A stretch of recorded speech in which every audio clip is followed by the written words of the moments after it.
Bien-aimés, notre texte de ces jours se trouve dans Actes des Apôtres 7, du verset 44 au 53.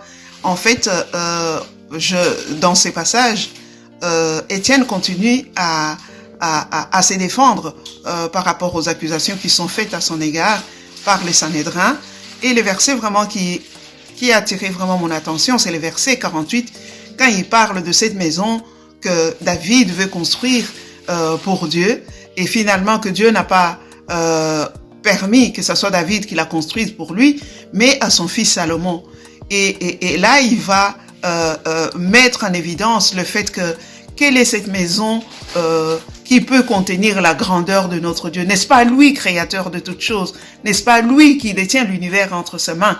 Mais la maison, la véritable maison dans laquelle notre Dieu désire habiter, c'est le cœur de chacune de nous, bien-aimés, parce que en fait, notre Dieu est esprit, et la Bible dit que nous toutes ici, nous sommes le temple du Saint-Esprit. Si nous sommes réellement les temples du Saint-Esprit, logiquement, donc Dieu qui est esprit viendra habiter en nous. Mais que faut-il pour que nous soyons réellement les temples du Saint-Esprit? Sommes-nous encore comme ces peuples dont parle Étienne, au cou raide et qui ont des oreilles et qui n'entendent pas?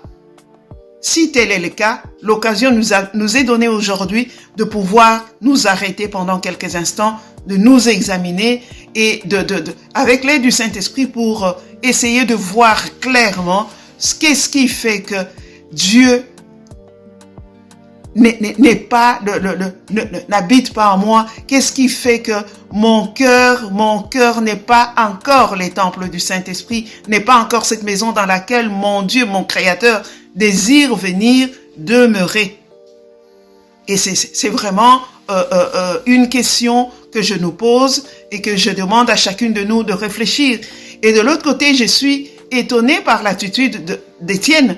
Il est accusé faussement. Mais Étienne ne va pas rentrer dans des discussions de justification. Vous savez, moi ceci, moi cela. Non. Étienne continue à proclamer la parole de Dieu. Étienne continue à annoncer la parole de Dieu.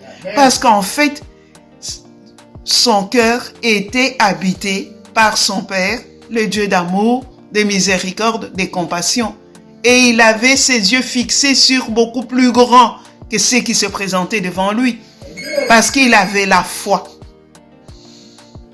Et ma prière en ce jour, mes bien-aimés, que nous puissions vraiment, que le Saint-Esprit puisse nous aider à atteindre cette dimension de foi, cette dimension d'obéissance, d'amour, de compassion, d'investissement et de service, non seulement vis-à-vis de notre Dieu, notre Créateur, mais aussi par rapport à son œuvre sur cette terre.